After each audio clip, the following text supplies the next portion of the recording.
Now we want to talk about main and section. Main and section are all reserved keywords in web development. All right, so but before then I want to show you the second aspect of inheritance that I talked about. So to display that, I'm going to remove these two smaller boxes we put into our box, and then let's refresh our page. You can see that nothing is now inside there. So I'm also going to remove their stylings so that will not alter anything that we are doing. All right, because this is a universal selector, let me move it to the top because it's the pata of them all. All right, so now we have our big box only. We have our big box only here, very beautiful red box with blue border. Now what is inheritance? Inheritance means that instead, if I put a paragraph, okay, let me put a paragraph inside this. Now say lorem 40. Lorem 40. You can see there is a paragraph here. Now there is now a text inside our box. You can see that automatically by default this text has a color of a color of black, and you can see that there's nothing, we have not styled any p here. There's no styling for our paragraph here. So what is inheritance? I can color this paragraph by saying my p, and if I don't want to say p, I can simply give my p a class or an id and use either dot or hashtag to select it. But let me just use p, my paragraph, and I will say let the color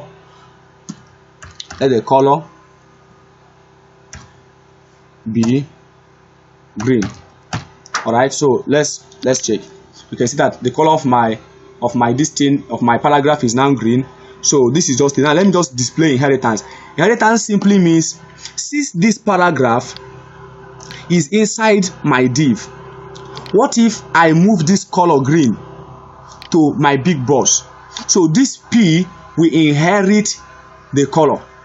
This p will inherit the color because it's inside the box and I styled that box. So that my color is not going to affect my box because box does not have color, they have background color. But then instead of coming to declare a new element and calling it p, I'm going to rather put that color in my styling for the box, and it's going to, this my p inside that box will inherit that color. Now let me see whether that works out. All right, so I will say green. Now let's see what happens. Do you see what happened? It changed to green. I did not declare this p, I did not style this p differently. I simply put the styling within the big box and my p simply inherited it. That's inheritance. So this is one of the ways to make your codes shorter. So instead of writing styles for each single thing you do, then you simply add those things to their parent element. So here you can see that the div is the parent element of this p, of the paragraph. And because the paragraph is a child of p, what belongs to the father belongs to the child. So now, because this this div, which is the father, has a property called green, though the father himself does not apply that property to himself, but he has a son that can apply that property to himself. And so when the son was given birth to, he simply inherited that property called green. So that is what is inheritance. So within this my big box, I can say font size 50 pixel. All right, now let's see what happens. Do you see what happens? You see that the font size increased as well, but the font size overflowed the box. So how do we make this not to happen? I'm going to show you something we're going to do with our div and is going to make this not to ever happen. So let's go to our big box. So instead of saying our big box, the height is 500 pixel. So instead of that, we are going to do something. We are going to say our height should fit to content. They call it fit to content. That is it. So it simply means that the height of my box will be adjusting as you are adding elements inside that box, the height will be adjusting to accommodate that content. Now let's see what happens. You observe now that it is now fitting to this content. So as I add more paragraph to it, even without adding any extra height, the box will be shifting by itself to fit to that content. So let me say inside here I have another paragraph, and I say lorem 100. All right, now you see that. Now let's see what happens. Do you observe? The box height simply shifted by itself. All right, so that is about inheritance. So okay, let me talk about how to give a background to our body. Okay, let me not talk about that now, but just know that this is about inheritance. All right, let me talk about it. Since our time is still there. All right, because I'm making this video to be within a particular range of time so that the megabyte will not be too big. So now let me add a background color.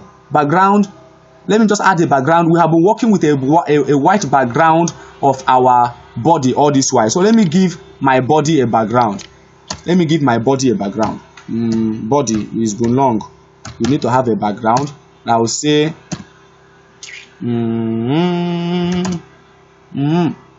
now, okay, let me say background color of black. Oh, I'm a bad color misser. It's all right. You can see that our background is now black. Now you can't see black here because this box here has a background color. All right, so that is why it is like that. Now it is not only color that I can make my background. I can add a background image. So let me quickly teach you how to add a background. So I will say background image. All right, so when you have a background image, there are two ways you can make your background image. Your background image should be a URL. All right, so URL simply means we want to use the image. We want to use an image located in a particular location. URL means universal resource locator. So it's asking you, where is the image located, my friend? So we say this image is located in a folder called images.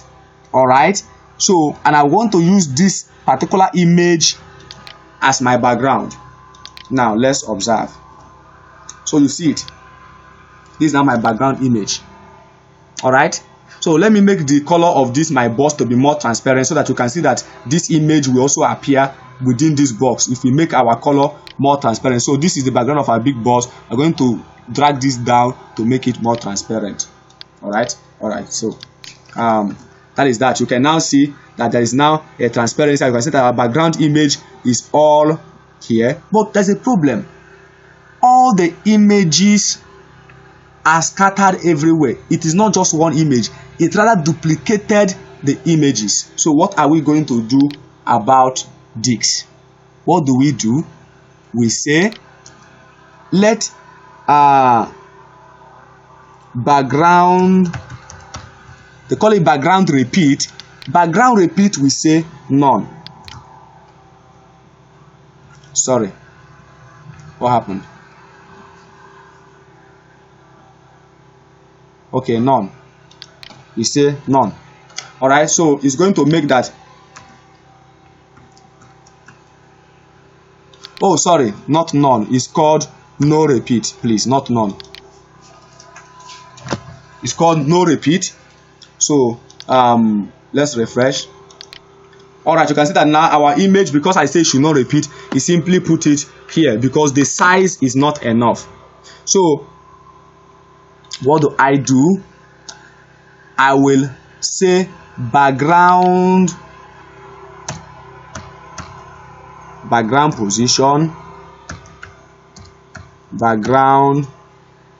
position, and I will say cover.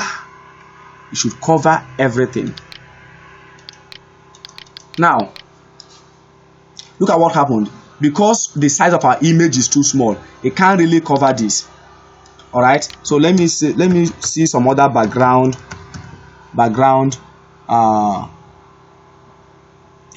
size. Sorry, background size. Let me also put cover to know whether that will work.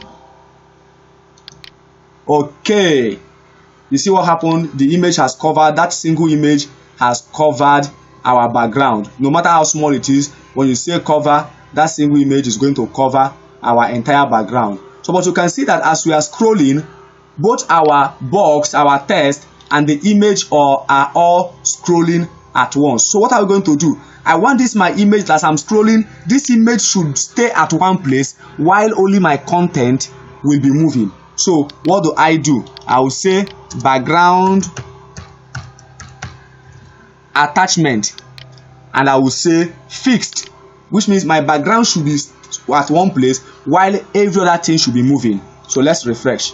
Now let's know what happens. Now notice what happens, that my background is now staying at one place and only this my content is moving. So that's how to add a background image. So for your projects, you simply find a very good background image and use it to put on your background, and then make your website very beautiful. So that's that about inheritance and background images. Let's stop it here and move to the next video. Thank you.